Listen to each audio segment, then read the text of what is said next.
Доброе утро, Якутия! Доброе утро всем, кто просыпается в это столь раннее время вместе с нашей программой на телеканалах Якутия-24 и НВК Саха. Катерина Винокурова меня зовут.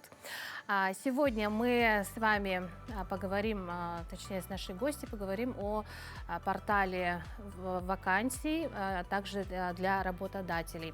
Узнаем, какая выставка ожидается в Национальном художественном музее в предстоящие выходные, что наши горожане знают о национальном празднике Исэх и что же будет актуально в эти предстоящие праздничные дни.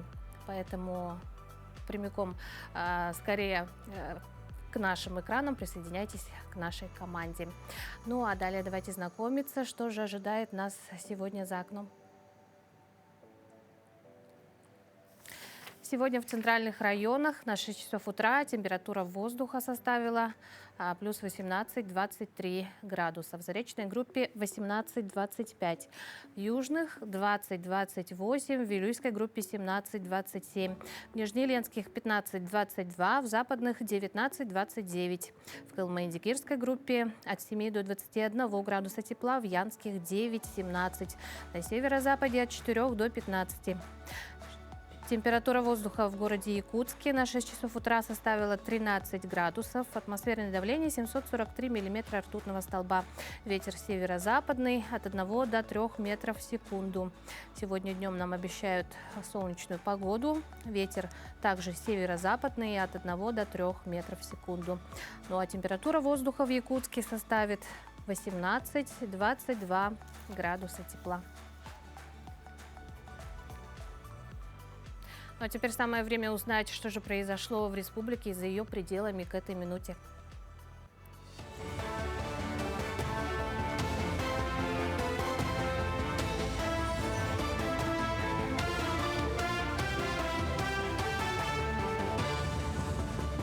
Доброе утро! С вами Марфирина Алексеева. Озвучу актуальные новости к этому часу. Как сохранить отпуск в случае болезни, озвучим совет юриста. Болезнь во время отпуска дает право продлить его на то количество дней, на которое оформлен больничный, либо перенести на другой срок. Со слов эксперта, оформление листа нетрудоспособности дает такое право. Время переноса определяется работодателем с учетом пожеланий работника. Таким образом, последний ничего не теряет. Сохранить отпуск по случаю болезни другого члена семьи получится лишь по соглашению сторон. Закон этого не предусматривает. Но такую опцию можно предусмотреть в локальном нормативном акте работодателя, разъяснила юрист. Правительство России готово рассмотреть идею повышения стипендий студентов до прожиточного минимума и работать в этом направлении. Это планка, к которой нужно стремиться, заявил вице-премьер Дмитрий Чернышенко. Он добавил, что сейчас более миллиона студентов получают стипендии от 3 до 15 тысяч рублей. Есть сейчас в 2 раза увеличенные стипендии по поручению президента, а также председателя правительства. У президента до 30 тысяч именные, до 20 тысяч у председателя правительства. Прожиточный минимум трудоспособного населения, к которому относятся совершеннолетние студенты, в этом году в среднем по стране был увеличен до 19 тысяч рублей. 70 школьников из России и 4 стран заявлены на Олимпиаду Туймада. Они будут решать задачи по математике, физике, химии и информатике. В Якутии со 2 по 10 июля состоится Международная Олимпиада школьников Туймада. В ней примут участие обучающиеся из 11 регионов России и 4 стран. Якутию традиционно представят 2 национальные сборные – юниоры и старшие.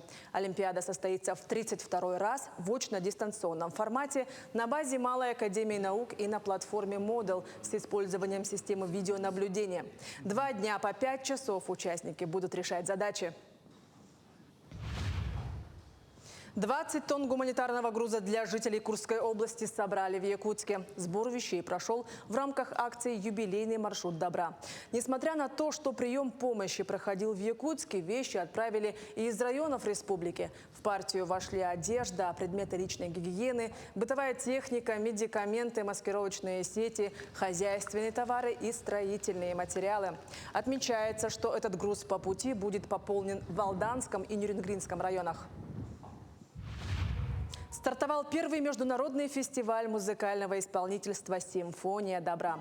Сохранение традиций классического музыкального искусства – одна из задач конкурса. Участниками стали талантливые исполнители из разных субъектов России и стран Азиатско-Тихоокеанского региона, начиная с 12 лет и старше. Выявление победителей проходит не только среди оркестров, но и среди сольных исполнителей. Во время фестиваля будут исполнены как мировые хиты, так и композиции якутских авторов. Всего фестиваль охватывает 18 номинаций по 6 направлениям. Международный конкурс продлится до 30 июня. Во-первых, у нас главной целью этого конкурса является отбор и набор по результатам конкурсных прослушиваний тех кандидатов, которые войдут в состав первого молодежного симфонического оркестра Дальневосточного федерального округа. И эти ребята уже осенью, в октябре месяце будут съезжаться на первую репетицию этого оркестра, этого коллектива. Доброе утро всем, кто к нам только что присоединился. А прямо сейчас в сквере Кондакова у здания ДВК «Саха» находится мой коллега Евгений Никифоров. Там проходит очень интересное кофейное мероприятие. Что это за мероприятие, почему люди собираются именно по средам, узнаем прямо сейчас. Женя, здравствуй, доброе утро. Доброе утро, друзья! Утро можно начинать по-разному. Кто-то еще нежится в кровати, кто-то уже бегает на пробежке, кто-то пьет кофе. Но и кофе можно пить по-разному дома, в офисе, а можно, как вот эти ребята-велосипедисты, как мы, в каком-то из скверов нашего города. Что же здесь происходит? Смотрите, сколько всего вкусного. Сейчас узнаем, выясним и поговорим. Итак, друзья, всем привет, доброе утро. Расскажите, пожалуйста, что здесь идет, что происходит прямо сейчас? Мы здесь собрались, пьем кофе. Просто так пьете кофе в 6 утра, в 7 утра? Зачем? Ну, потому что мы любим кофе и велосипеды. Прекрасно. Расскажите, что здесь обычно подают к столу? Вот, молодой человек, подойдите поближе. Что здесь мы видим с вами? Ну, у нас все кофе, как обычно, сладости. Ну, сегодня у нас пирог, печеньки, кофе, как обычно. Ну, я второй раз Ну и как, нравится? стою, да, в этой посередухе, скажем, да, так. Ну, нормально, хорошо, позитивно. Можно не завтракать дома, да, с утра. Это самое главное. Давайте же наливать кофе тогда скорее. Вот я вижу, девушка уже что-то готовит интересное, вкусненькое. Сейчас нам удастся попробовать. Так, смотрите, у них очень интересные приспособления. Это настоящая кофейная вечеринка, кофейный утренник. То есть здесь есть френч-пресс, есть гейзерная кофеварка, есть чайничек с водой. И вот этот ароматный напиток сейчас пойдет в массу. Если получится, мы принесем его в студию и угостим нашу ведущую Екатерину. Итак, смотрим дальше.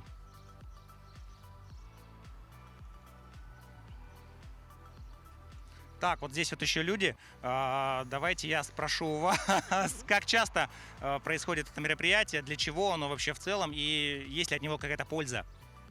Это мероприятие проходит уже, кажется, 4-й год.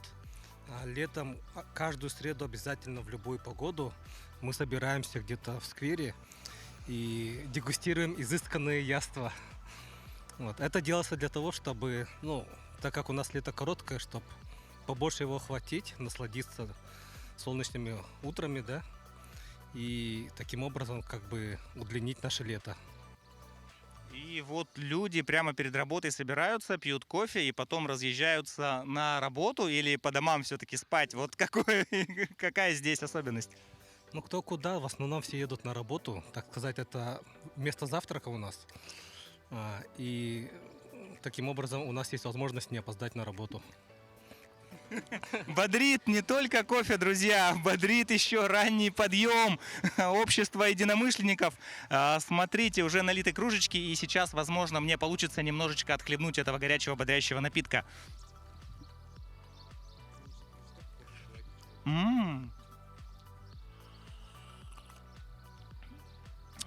Прекрасный аромат. Анна, вот можно вас попросить поближе? По-моему, вы ветеран вот этих мероприятий, много лет участвуете. Скажите, вот от года к году люди становятся активнее? Как вообще вот развивается ли вот это мероприятие? Ну да, изначально у нас началось, по-моему, с 21 года все происходить. И как бы мы попытались сначала, ну, маленькой группой собраться, то есть протестировать, вообще проснемся мы в это время или нет, будет ли у нас стимул, называется. И после где-то 5, наверное, посредух мы решили как-то все-таки это все расширить в массы, чтобы люди тоже добавлялись, как бы, чтобы также заряжались энергией, как и мы по утрам, и уже с такой, не знаю, с кучей энергии приезжали на работу и спокойно работали. Понятно. То есть любой желающий может утром в 6 часов проснуться, приехать на велосипеде в сообщество и попить кофе. Да, да, абсолютно верно. И в любую погоду. Сегодня нам повезло с погодой, солнечно, тепло. А что делать, если в среду, например, дождь или снег? Ну, мы, кстати, собирались и до снега, когда снег, помню, уже выпадал, но самое главное, чтобы газ работал, и мы смогли бы вскипятить чайник и налить кофе. Независимо, какая погода, хоть дождь, хоть снег. Здорово, смотрите, какая самоотверженность и любовь к кофе. А локации, они выбираются каждый раз случайно? Вот почему сегодня мы здесь, и где место сбора, и куда обычно едут люди пить кофе утром? Ну, вообще, традиционно у нас как бы место сбора идет на площади Ленина. 6:30. То есть даже когда Ленин закрывали, все равно собирались на Ленина. 6:30. И потом уже, да, локацию выбирают каждый раз на самой посредухе. Ну и примерно у нас каждый раз они разные. То есть где-то даже если какой-то сквер открылся новый, мы пытаемся там посмотреть точку, обзор. И после этого уже, ну, пьем кофе. Класс. Получается, это в какой-то мере еще и знакомство с городом, с новыми локациями, с новыми скверами, с новыми общественными пространствами. Что ж, мы увидели, как можно встречать утро. Безусловно, важно встречать его, глядя эфир нашей программы «Утро Якутии». Сейчас я попробую вернуться в студию, угостить Екатерину чашечкой вкусного свежесваренного кофе. А всем желаю хорошего настроения, отличного дня. Всего доброго, друзья. Женя, очень жду кофе. Утром, как ни кстати, будет очень даже вовремя. Всем участникам этой очень, по-моему, полезной акции желаем плодотворного дня, хорошего настроения, прекрасно добраться на работу, но не у всех есть велосипеды.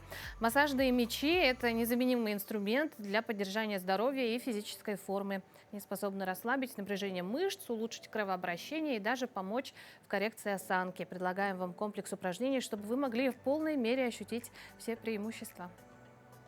Доброе утро, Якутск! Сегодня мы будем делать зарядку с помощью вот такого мячика, который есть у всех дома. Начинаем с головы. 1, 2, 3, 4, 5. И в другую сторону. 1, 2, 3, 4, 5. Следующее упражнение мы переходим на зону шеи. Подсчет. 1, 2, 3, 4, 5. Мягко. Другая сторона шеи. 1, 2, 3, 4, 5. Следующее упражнение с мячиком. Мы массажируем нашу зону плеч и ключиц.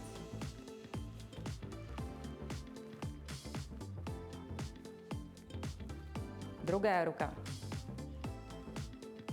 1, 2, 3, 4, 5.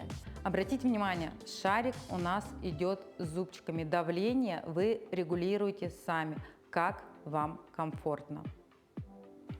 Следующая зона, мы также с вами массажируем зону ребер. 1, 2, 3, 4, 5. Другая сторона. 1, 2, 3, 4, 5. Также можно промассажировать наш животик. 1, 2, 3, 4, 5. Ни в коем случае не делаем против часовой стрелки. Следующая зона – это зона наших ног. Массажируем от зоны бедра, коленочка, икра, стопы и возвращаемся.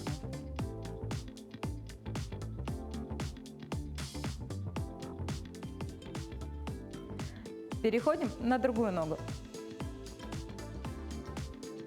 Коленка, ножка, икроножная, Финальное упражнение – это наши стопы. Кладем мячик на пол и массажируем. Можно пальчики зажимать и пяточки. Переходим на другую ногу.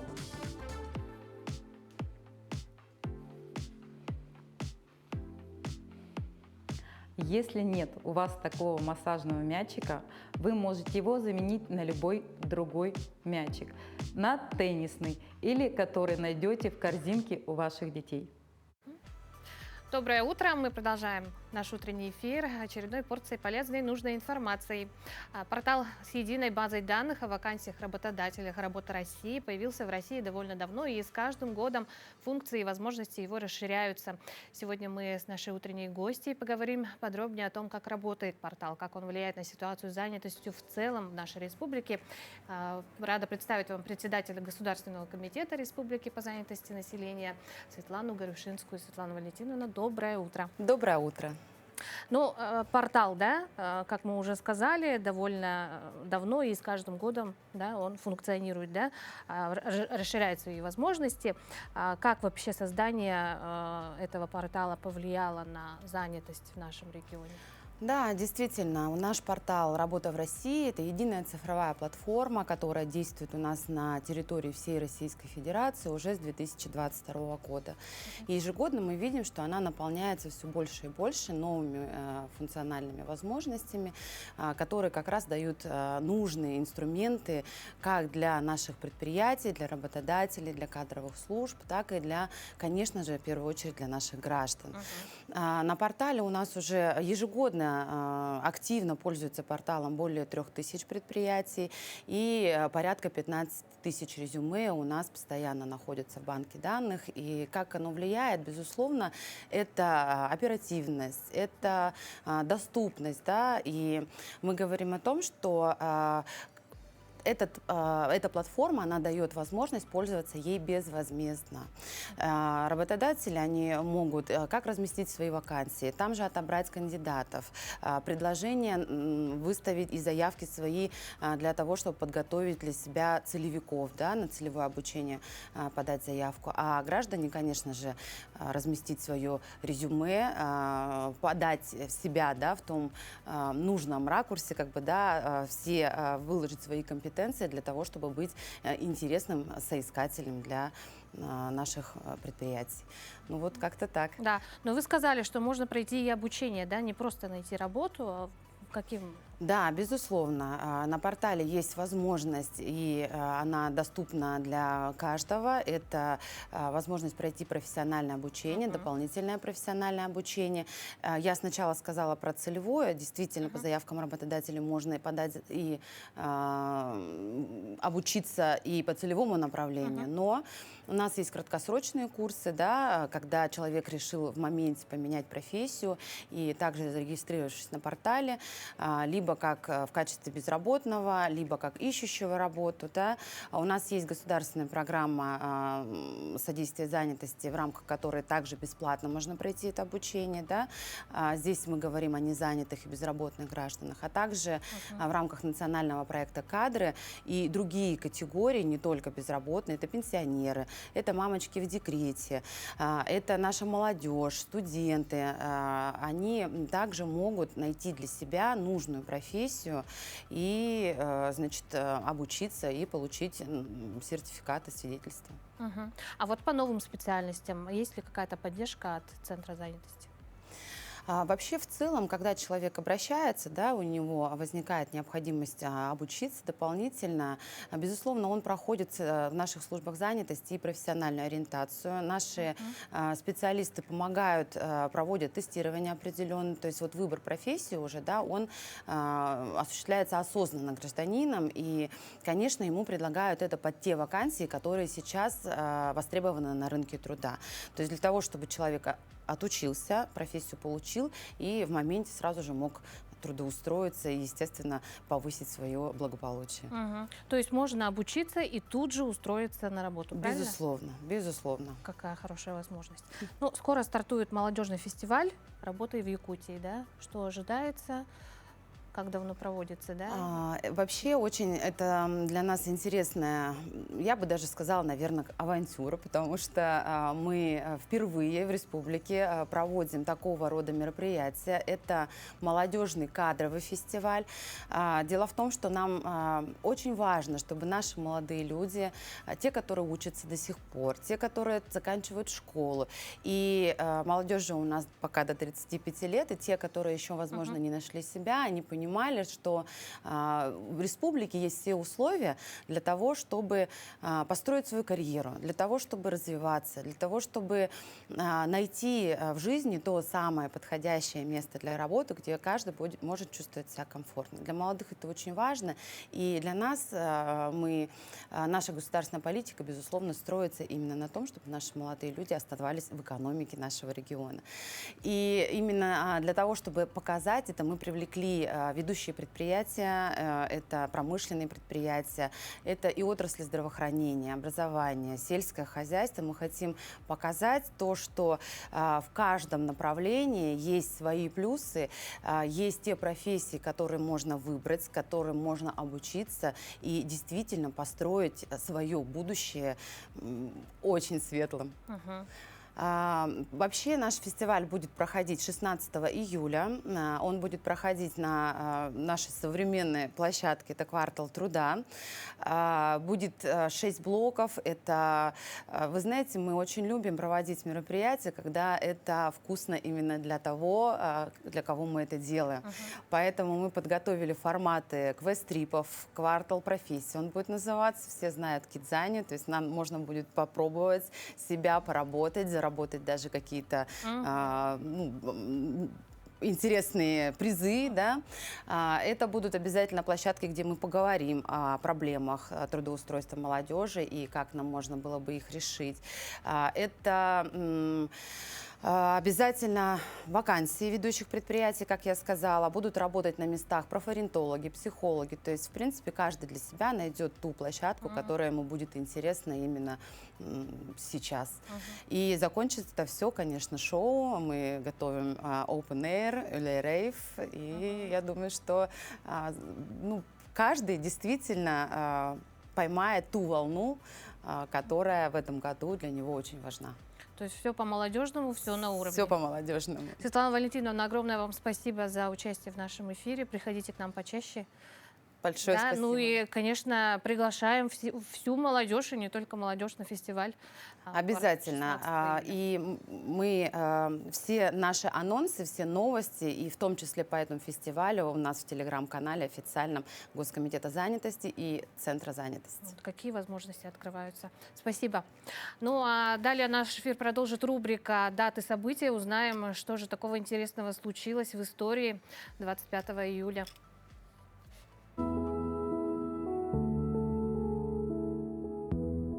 На календаре 25 июня. Сегодня День моряка, День дружбы и единения славян и День работника статистики в России. По народному календарю Петр – солнцеворот. На Руси Петра прозвали солнцеворотом. С его дня солнце укорачивает свой ход, дни становятся короче, а ночи длиннее. Этот день в истории. В 1857 году, 25 июня, вышло первое издание книги Шарля Бодлера «Цветы зла». В 1876 году рыбак Альфред Энсен отправился в первый в истории одиночный рейс через Атлантику. В 1950 году началась Корейская война, в результате которой была создана демилитаризованная зона между Северной и Южной Кореей. В этот день родились Алексей Ухтомский, советский физиолог, создатель учения о доминанте, академик Академии наук Советского Союза. Владимир Кокенаки, советский летчик, заслуженный летчик-испытатель, генерал-майор авиации. Арсений Тарковский, советский поэт, переводчик и прозаик. Альберт Филозов, советский и российский актер театра и кино, педагог, народный артист России. И Владимир Крамник, российский шахматист, 14-й чемпион мира по шахматам, международный гроссмейстер. Именины сегодня отмечают Андрей, Анна, Арсений, Иван, Мария, Петр, Степан, Тимофей и Юлиан. Доброе утро. Женя у нас уже в студии сидит. кофе, как и обещал. Все выполнил.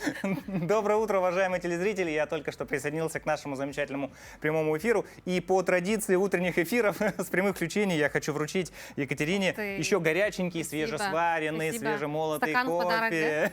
Стакан нужно будет вернуть, конечно же, нет. Женя, сейчас обязательно. Желаю всем доброго утра еще раз. Уверен, что много чего интересного вам уже пожелали. Много интересных рубрик, событий, информации до вас уже довели. На чем мы остановились, Катя, Да, расскажи. мы продолжаем тему событий. И хочется упомянуть об еще одной знаменательной дате.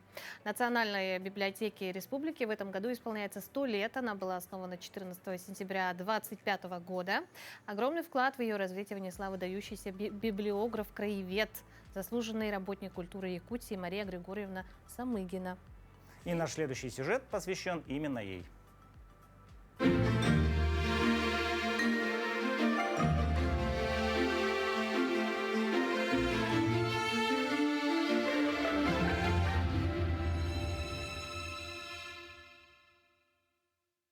Мария Григорьевна Самыгина – выдающийся библиограф-краевед, заслуженный работник культуры Якутии. Более 40 лет она посвятила развитию национальной библиографии, заложив основы библиотечного краеведения в республике. Мария Григорьевна более 40 лет работала в библиотеке от рядового библиографа до крупного организатора библиотечного краеведения республики. При справочно-библиографическом отделе Якутской республиканской библиотеки имени Александра Сергеевича Пушкина в 1962 году был организован краеведческий отдел, а заведующей была назначена Мария Самыгина. С тех пор под ее непосредственным руководством получило свое дальнейшее развитие библиотечное краеведение в республике.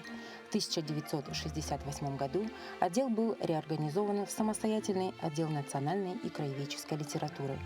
Под ее руководством вышло 30 выпусков летописи печатной Якутской ССР, а также указатели и календари знаменательных дат. Она активно участвовала в разработке методических рекомендаций, координировала краеведческую работу библиотек Якутии и Восточной Сибири. Мария Григорьевна не только великий библиограф, но и талантливый наставник, воспитывавший новое поколение специалистов. Сейчас она живет в Нижнем Новгороде, но ее вклад в развитие библиотечного дела Якутии бесценен.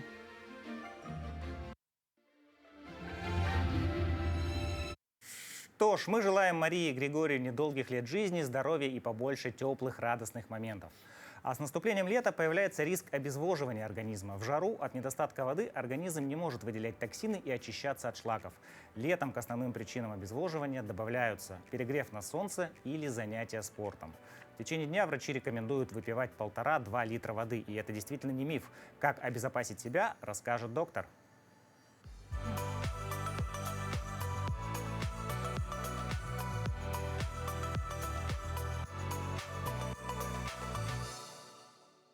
Доброе утро! Летом, особенно в жаркую погоду, риск обезвоживания организма возрастает. Обезвоживание возникает, когда человек теряет больше воды, чем пьет. И состояние это опасное, так как может привести к слабости, головной боли, потере сознания и даже более серьезным проблемам. Важно помнить, что в жаркую погоду организм особенно нуждается в своевременном и достаточном питье. Взрослому человеку рекомендуется выпивать не менее 2 литров чистой воды в день, а при интенсивной физической нагрузке или сильной жаре еще больше. Не стоит ждать чувства жажды. Этот симптом появляется уже при начальных признаках обезвоживания, поэтому лучше пить регулярно небольшими глотками в течение дня. Для детей и пожилых людей задача особенно важна. У них риск обезвоживания выше, а симптомы могут проявляться сложнее намного. При первых признаках это сухость во рту, усталость, головокружение, темная концентрированная моча, необходимо увеличить объем выпитой воды и сразу же проконсультироваться с врачом. Пейте не только воду, но и напитки, содержащие электролиты, если чувствуете сильное потоотделение или интенсивную физическую активность. Это минеральная вода. Исключите из рациона напитки с высоким содержанием сахара и кофеина. Они ухудшают водный баланс. Носите легкую одежду, избегайте жары, а если приходится все же идти на улицу, делайте это в наименее жаркие часы, до 12 часов дня, а затем с 16 часов. Помните, своевременное пополнение запасов воды – залог вашего здоровья и отличного самочувствия летом. Будьте здоровы!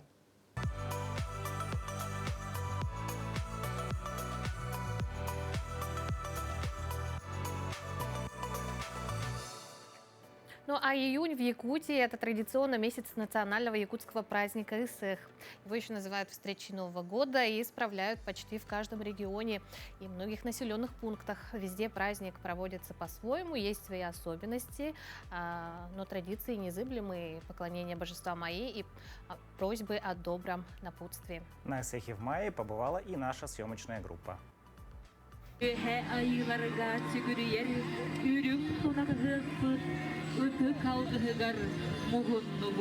Любой эгэх, большой или маленький, начинается с алгыса, благопожеланий алгыщитов. Считается, что именно в это время небожители больше всего восприимчивы к просьбам Срединного мира. Эгэх проходит при большом стечении народа. К нему готовятся задолго и тщательно. Шьются наряды, самые лучшие угощения припасают к празднику.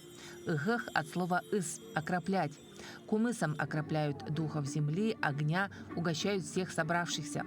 В селе Майя в этом году эгэх посвящен сразу 3 юбилейным датам: 80-летию Великой Победы, 95-летию основания Улуса и 220-летию национального героя Манчары. Поэтому торжественная часть праздника соответствовала этим темам. На праздник съезжаются не только местные жители, но и многочисленные гости. В этот раз торжественными гостями эгэха была большая делегация из города Томмота. Замечательно. Мне понравился праздник. По сути дела, я первый раз на празднике Исах. Впечатление, замечательное. Просто настолько люди ценят свою культуру. Они ценят, чтут, и они ее преподносят. Я не знаю якутский язык, но многое понятно. Вот понятно из песен, из танцев, и это все замечательно. Это такие впечатления, все было сделано от души. Вот пели, танцевали и встречали нас не просто как обязанность, а вот именно, знаете, лучше, чем родных встречают. Не только гостеприимство майинцев поразило гостей. В празднике задействован почти каждый житель села, от мала до велика. Как руководитель культурного учреждения я, конечно же, в первую очередь обратила внимание на открытие, на яркое открытие, на танцевальные номера, что очень много детей, много ансамблей. Томмоту надо поучиться. А угощение праздника – отдельная тема. Изыски якутской кухни восхитили гостей. Первый раз ем потрошиный, очень вкусный. Вот вообще прям в восторге. Мне нравится. И потрошка тоже очень вкусный. Ну, караси часто делаю, потому что люблю. Ну, очень вкусная кухня якутская. А кульминацией праздника стал ахохай – круговой танец, собравших всех в большом хороводе и наполнивший участников и зрителей энергией единения. Туяра Филиппова, Гульнара Амосова, Майя. Да, такой красивый, вкусный, аппетитный, яркий, интересный праздник. Для многих Исэх – это оладушки, осохай, встреча солнца и много хорошего настроения. Но все ли это? Все ли мы знаем об этом празднике? Давайте спросим у жителей города Якутска. Ну, праздник лета, встреча солнца, что там еще. А какие обычно блюда вы готовите в этот день? Ну, наверное, не только в этот день. Ну, там оладушки, по-моему, готовятся, жеребятина, аягос, да, кумыс. Какие ассоциации к вам приходят, когда вы слышите данное слово? Наверное, будет смешно, но коверкают же это слово, да, и мы как-то коверкаем, да, на самом деле надо, наверное, говорить игэх, а многие говорят исах, исэх и так далее. У меня был один знакомый, который говорил исых. Так. Ну, на самом деле, не очень много, немножко, стыдно признаться, хотя я сам якутской национальности. Это праздник, который летом проводится. Вот. Самого, получается, смысла праздника я не знаю, но знаю, получается, что он проводится именно летом. А какие ассоциации к вам приходят, когда вы слышите это слово? Алас какой-нибудь, чорп-чап чего-то вспоминается сразу. Так, ну и, получается, моя малая родина, всегда вспоминается Жиганск. Вот. А какие традиционные блюда вы обычно готовите в этот праздник? Карася готовим, если выловим, конечно. Также харта, по-моему, называется. Ежиков еще готовим обычно. Вот. Ну и кумыс, конечно же.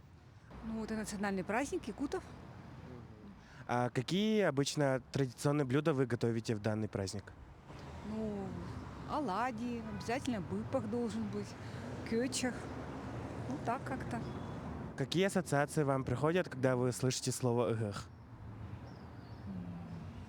Много солнца, зелени, много еды, танцы, конечно. Это национальный праздник. А какие обычно блюда вы готовите в этот день? Оладьи обязательно, кумыс обязательно, ну и по желанию. Подготовка к большому событию, республиканскому Усеху Аланхо, на финишной прямой. В Нерюнгринском районе специалисты, ответственные за организацию праздника, сверяют готовность по всем пунктам. Творческие коллективы репетируют, мастерицы дошивают последние пуговицы на своих нарядах. С швеями мастерской «Этностиль» встретились наши коллеги и готовы поделиться теми уникальными нарядами, которые смогли увидеть раньше всех. В мастерской «Этностиль» кипит работа по созданию сценических костюмов и костюмов в стиле этно. Коллекция «Сказочный образ Южной Якутии» перед Исехом Ланхо пополнилась на 5 уникальных образов. Все костюмы олицетворяют символы Нерюнгринского района – гранит, чароит, уголь, мрамор и хром-диапсид. За основу взятый венкийский костюм и венкийский фартук, но с соблюдением каменной концепции. То есть хотелось добавить к национальным узорам еще вот таких каменных элементов. И мы их добавили. Закупили бусины различные структуры, которые были бы в зеленой гамме. И мех, естественно. И вот такой костюм у нас получился, который близок к национальному, но он стилизованный, такой сказочный образ камня. Каков процесс создания таких шедевров? Первым делом зарождается идея, которая ложится на лист в виде эскиза, отрабатываются элементы, закупаются материалы. Далее начинается пошив и кропотливая ручная работа. Месяц-полтора шьется один костюм. Самое сложное – это ручная работа. Самая долгая, самая сложная, наиболее трудозатратная – это работа именно с камнями. То есть надо пришить. Вот представьте себе, что это пришивается как пуговичка, да? Вот тут 2 пришива. Так вот их таких больше 2000 на костюме. Вот представьте себе, пришейте пуговичку, засеките время.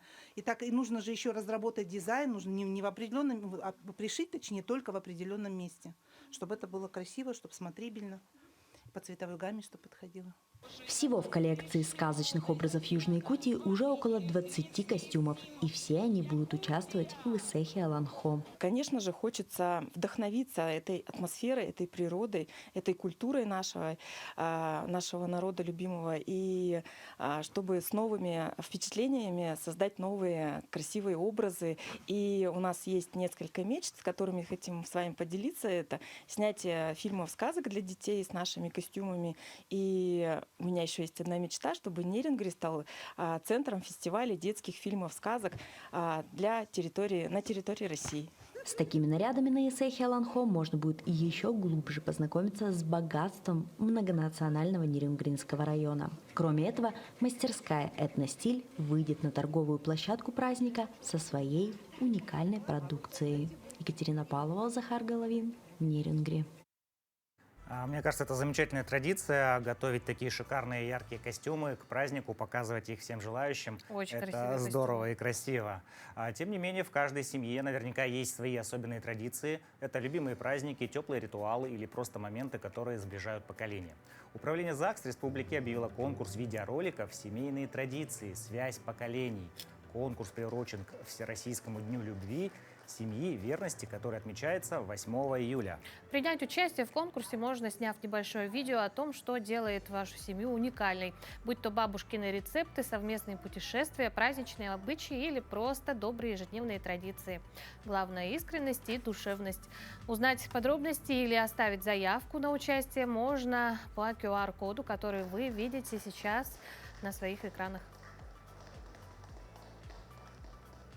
В столице Дальнего Востока стартовал парусный сезон. О первой гонке крейсерских яхт в акватории Амурского залива узнаем прямо сейчас. Яхтсмены дождались попутного ветра. Парусный сезон открылся первой гонкой крейсерских яхт в акватории Амурского залива. В середине недели после работы люди, одержимые любовью к морю и скорости, собираются в клубе 7 футов на короткую регату. Гонка длится всего 40 минут, но за это время участники успевают получить порцию адреналина и насладиться пейзажами. Мы сейчас находимся на лучших обзорных местах. На судейском катере мимо нас проносятся яхты. Скоро они выстроятся в стартовую линию. Ветер до 15 узлов обещает нам интересную гонку. Уже слышна была рында, так называется судовой колокол. Этот судейский сигнал означает, что вот-вот начнется гонка. Остается минута. Значит, лодки занимают место на стартовой линии. Значит, главное в этот момент не вылететь на фальшстарт, то есть не оказаться впереди линии между буем стартовым и судейским катером. Участвуют два самых популярных класса крейсерских яхт – Конрад 25R и Плоту 25. Они отличаются как визуально – Конрады более округлые, так и техническими характеристиками. Плоту – быстрые и маневренные лодки, их конек – короткие дистанции, зато Конрад 25R подходит как для гонок, так и для круизов. На них комфортно проходить большие расстояния. В этих соревнованиях даются два отдельных старта для каждого класса. Вот она, началась гонка. 12 бортов начали лавировку на верхний знак. Это значит, что им нужно будет пройти от линии старта до специальных отметок, обогнуть их левым бортом, вернуться обратно и далее пройти через две следующие отметки. И далее уже на второй круг финишируют участники там же, где стартовали. Нос к носу, борт к борту. Эмоции зашкаливают, участники перекрикиваются между собой. Неудивительно, ведь иногда здесь случаются столкновения. Обогнув первый рубеж, яхтсмены ставят спиннакер, большой пузатый парус. Были случаи, когда сильный порывистый ветер за мгновение разрывал его в клочья. Depeche Mode, Metallica, Алиса, Led Zeppelin – все лодки класса Плоту 25 названы в честь рок-групп. Это старая традиция. В этих названиях свобода, бунт, азарт, драйв, олицетворение и характера участников, и настроение всей гонки. В лидерах идет лодка, вернее, она уже первая финишировала. Depeche Mode, капитан Валерий Дьяченко. Второй, по-моему, финишировала Алиса, капитан Владимир Ермаков. Третий Metallica, капитан Селезнев. Фавориты этого класса Depeche Mode и Алиса. Друг для друга они давние соперники. И в этот раз они финишировали с минимальным отрывом. Все было хорошо. Мы вышли почти за 2 часа до гонки. Как бы в разные, тогда вообще сильный ветер был. Там, короче, подстроили такелаж, мачту, как бы прикатались немножко к этим условиям. Вот, а потом, тем более, ветер немножко осадок, вообще было комфортно. Ну, стартанули там, где планировали. И, собственно, по дистанции шли так, как планировали. Ну и приехали так, как планировали первые. Фаворитами Конрадов стал экипаж яхты «Танго». Следом за ними прошли финишную линию «Статус» и «Союз». Кубок Владивостока или гонки по средам проводятся с середины мая до середины августа 21 год подряд. Соревнования посвящены памяти Георгия Драгилева, капитана первого ранга и большого энтузиаста парусного дела в Приморье. Лучшие экипажи по итогам всех этапов назовут 22 августа на открытии чемпионата России. Здорово посетить такое мероприятие, дорогие телезрители. Если будете проезжать мимо Владивостока, обязательно посетите. Ну, как сказали, до августа, по крайней мере, все эти гонки можно будет увидеть. Ну, а продолжая тему других событий, передаем слово нашим коллегам.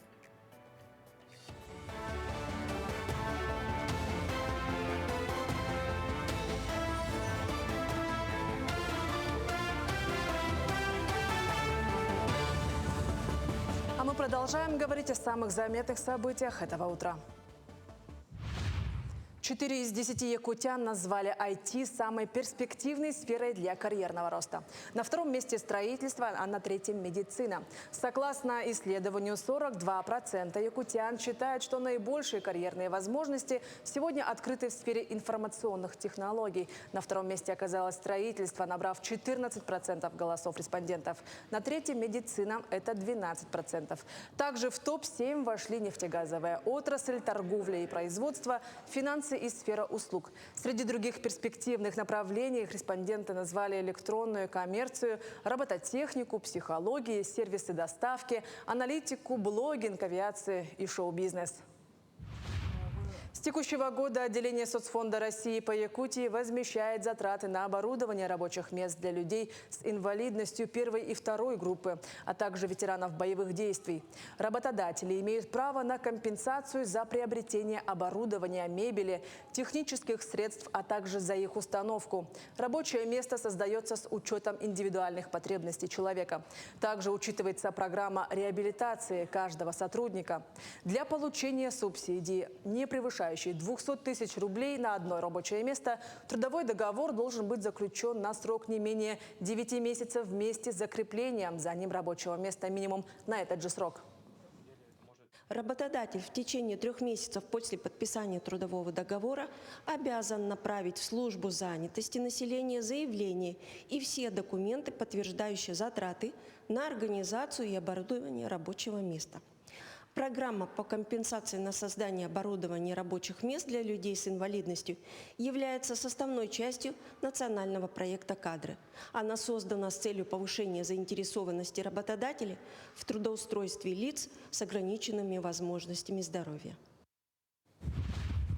С 23 июня на территории Якутии стартовал первый этап межведомственной акции «Вода. Безопасная территория», направленной на обеспечение безопасности, снижение количества несчастных случаев и гибели людей на водных объектах.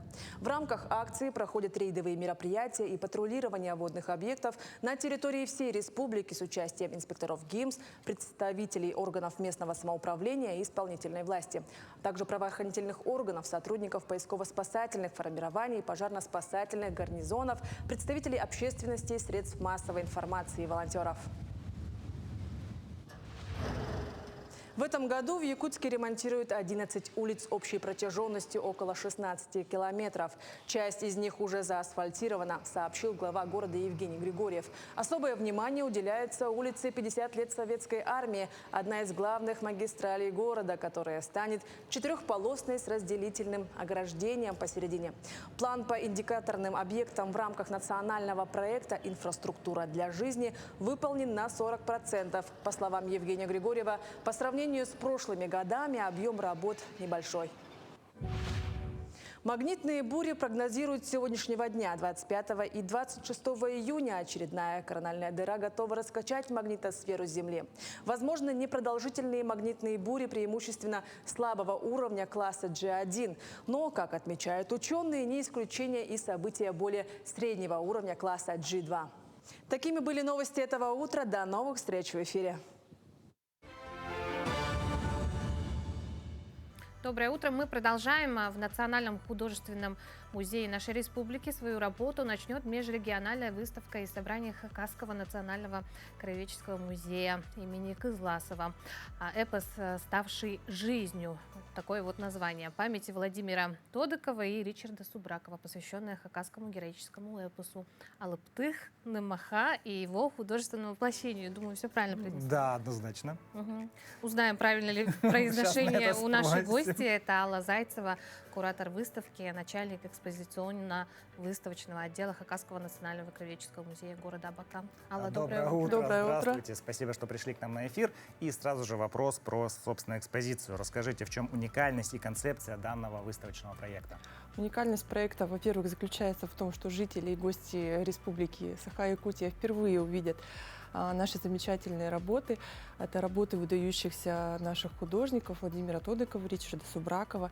Именно им принадлежит заслуга воплощения эпоса героического, который формировался более 2500 лет в художественном визуальном образе. И жители вашей республики смогут увидеть наших хакасских богатырей, наших богатырш, красивых, великолепных, наши степи. Кроме героического эпоса, наши художники обращаются и к быту, этнографии. То есть все это можно увидеть, почувствовать на себе, потому что их работы, они очень динамичные. От них буквально веет степным ветром, и можно ощутить нашу прекрасную республику, национальную Россию. Здорово. А вот что среди экспозиции еще? Это только картины или какие-то... Это графические листы, это воплощение нашего хакасского героического эпоса, как вы назвали, «Алыптых нымах». Это сказания, которые передавались из поколения в поколение, их исполняли горловым пением, оно по-другому называется хай, а исполнитель непосредственно хайджи. И исполнение его начиналось обычно поздно вечером, продолжалось всю ночь до самого утра, и само горловое пение — это особый дар духов. И ни в коем случае нельзя было прерывать героический эпос. Нужно было обладать хорошей памятью и передавать его для молодого поколения. И вот как раз Владимир Тодыков и Ричард Субраков, они выросли под «Алыптых нымахи» и представляли себе визуально образы. И когда уже выросли, закончили оба они Красноярское художественное училище имени Сурикова и воплотили все эти образы в своих работах. Это книжная графика, так как с 60-х годов 20 века активно начались публикации героического эпоса, его записали, переводили на русский язык, и поэтому его нужно было обязательно иллюстрировать. И кроме эпоса также есть небольшой комплекс, посвященный хакасским сказкам, потому что сказки — это такое становление детских образов, и там тоже мы можем познакомиться с героическими образами наших хакасских богатырей и богатырш. Ну, это здорово, что даже с детства через сказки прививается вот это вот. Да, культура. кстати, вот есть же схожести с якутским национальным эпосом. Да, у нас с вами очень много общего. Очень много общего. Да, и очень здорово, что мы можем обменяться такими интересными моментами и сравнить хакасский эпос и якутский эпос. Такое слияние культур и обмен, можно сказать, ну, опытом, да, обмен искусством в какой-то Да, мере. совершенно верно. А какие-то еще мероприятия, помимо выставки, помимо экспозиции, запланированы у нас? 27 июня в 13:00 запланирована кураторская экскурсия по экспозиции, которую непосредственно проведу я. Начало в 13:00, поэтому я приглашаю всех. С большим удовольствием поделюсь экскурсией о нашей выставке, расскажу подробности, отвечу на вопросы, поэтому очень будем рады видеть. Кураторская экскурсия состоится, напомню, 27 июня в 13:00 в основном здании Национального художественного музея по улице Кирова, дом 9. Прекрасно. Так, друзья, не упустите шанс насладиться искусством, посетить выставку, послушать интересные истории об этой экспозиции. А как долго вообще выставка будет работать, да? Вот будет ли возможность у гостей нашей республики приехать специально, зайти в музей, да? Мы запланировали работу выставки на 3 месяца, до 28 сентября она будет работать, поэтому я думаю, что есть все шансы успеть, обязательно посетить, поделиться своими отзывами, вдохновиться на прочтение хакасского эпоса, потому что это кладезь мудрости, это для того, чтобы познать душу хакасского народа, а может быть, даже и запланировать путешествие в наш край, который всех восхищает, удивляет, потому что у нас такой уникальный регион, где представлены все природные зоны, кроме пустыни. Можно увидеть и тайгу, и тундру, также познакомиться с каменными изваяниями, которые также представлены в изображениях работ Владимира Тодыкова и Ричарда Субракова. Здорово.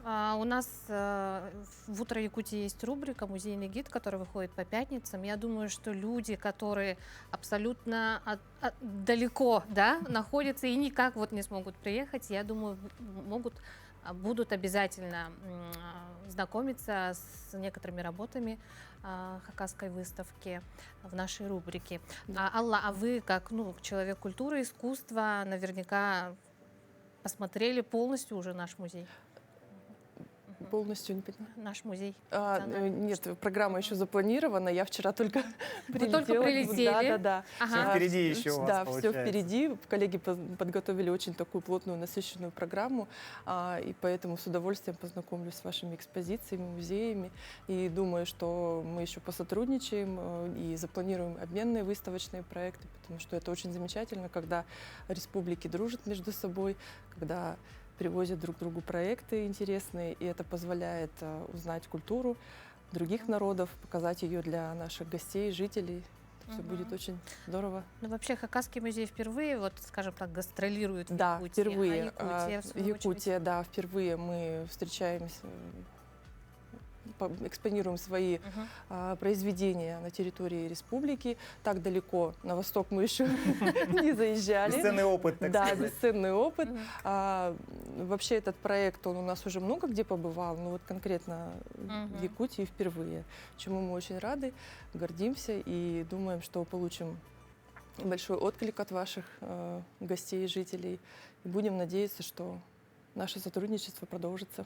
И мы очень-очень рады. Искусство не имеет границ, не имеет каких-то ограничений, территориальных особенно. И очень рады, что вы сегодня пришли к нам в студию на наш утренний эфир. Спасибо. Да, и такой Спасибо. здорово, что есть такой обмен культурами, да. Возможность изучить, да, другую культуру, это прекрасно. Алла, вам огромное спасибо. Спасибо Отличного вам. пребывания на нашей якутской земле, да, и, конечно же, плодотворной работы. Спасибо и доброго утра вам тоже. Всего доброго. Ну а мы с нашими телезрителями прощаемся. Увидимся уже завтра в 7 часов утра на телеканалах Якутия 24, НВК Саха. Провожаем вас в новый день. Чего пожелаем, Жень? Прекрасного дня, как и все остальные дни, замечательного лета, больше активности, больше хорошего настроения. С добрым утром, друзья. Пусть и погода тоже нас не подведет, и солнышко светит. Пока-пока.